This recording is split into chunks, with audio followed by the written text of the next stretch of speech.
ಅಶ್ವಿನಿ ಗೌಡ ಬಗ್ಗೆ ಬಂದಿರೋದು ಅತಿ ದೊಡ್ಡ ನೋವಿನ ಸುದ್ದಿ ಅಂತ ಹೇಳ್ಬೋದು ಮತ್ತು ಭಯಾನಕವಾದ ಸುದ್ದಿ ಅಂತಲೂ ಕೂಡ ಹೇಳ್ಬೋದು.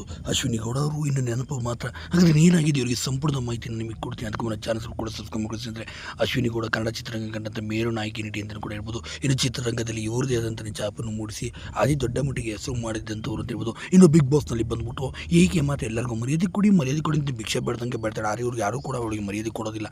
ಆದರೆ ಇವಳು ಮಾತು ಎಲ್ಲರಿಗೂ ಮರ್ಯಾದೆ ಇಲ್ಲದೆ ಮಾತಾಡಿಸ್ಬೋದಂತೆ. ಇದು ಯಾವ ಥರದ ನ್ಯಾಯ ಅಂತ ನಿಜಕ್ಕೂ ಕೂಡ ಗೊತ್ತಾಗ್ತಿಲ್ಲ. ಮತ್ತೊಂದು ಕಡೆ ಗಿಲ್ಲಿ ನಟನ ಮೇಲೆ ದೂರು ಕೂಡ ಅದೇ ಅಶ್ವಿನಿ ಗೌಡ ಇರೋಂಥ ಸಹಚರರೇ ಕಂಪ್ಲೇಂಟ್ ಬರೋಕ್ಕೆ ಕೊಡ್ತಾರಂತೆ. ಭಾಳ ನಗು ಬರುವಂಥದ್ದು. ಅಲ್ಲಿ ಹೆಣ್ಣುಮಕ್ಕಳು ಎಷ್ಟೋ ಕಡೆ ಸಾಯ್ತಾ ಇದ್ದಾರೆ, ವರದಕ್ಷಿಣೆ ಕಿರುಕುಳದಿಂದ ನರಳ್ತಿದ್ದಾರೆ, ಬೇರೆ ಬೇರೆ ಕಾರಣಾಂತರಗಳಲ್ಲಿ ಸಾವನ್ನಪ್ತಿದ್ದಾರೆ, ಆತ್ಮಹತ್ಯೆ ಮಾಡ್ಕೊಳ್ತಿದ್ದಾರೆ. ಅವ್ರ ಪರ ನಿಂತ್ಕೊಂಡು ಒಂದು ಧ್ವನಿ ಎತ್ತಕ್ಕೆ ಯೋಗ್ಯತೆ ಇಲ್ದಿದ್ರು ಇವಳ ಪರ ನಿಂತ್ಕೊಂಡು ಬಿಗ್ ಬಾಸ್ನಲ್ಲಿ ಬಟ್ಟೆ ತೆಗೆದು ಇಟ್ಟರು ಅಂದ ತಕ್ಷಣ ಹೋಗೋದು ಕಂಪ್ಲೇಂಟ್ ಕೊಡ್ತಾಳೆ ಅಮ್ಮ ಅಂತಂದರೆ ನಿಜಕ್ಕೂ ಒಂದು ರೀತಿ ಅಸಹ್ಯ ಅನಿಸುತ್ತೆ. ಸೀರಿಯಸ್ಲಿ ತುಂಬ ಅಸಹ್ಯ ಅನಿಸುತ್ತೆ. ಹೀಗಾಗಿ ಅಶ್ವಿನಿ ಗೌಡ ಅವರು ಗಲಾಟೆ ಮಾಡ್ಕೊಂಡು ರಘು ಜೊತೆ ನಾನು ಹೊರಗೆ ಹೋಗ್ತೀನಿ ಕಳಿಸ್ಕೊಟ್ಬಿಡಿ ಅಂದ ತಕ್ಷಣವೇ ನಡಿ ಎದ್ದು ತೊಲಗಮ್ಮ ಅಂತ ಹೇಳಿ ಬಿಗ್ ಬಾಸ್ಗೆ ಹಾಕಿ ಕರ್ಸೋದು ಹೊರ ಹಾಕಿದ್ದಾರೆ ಮಾಮ.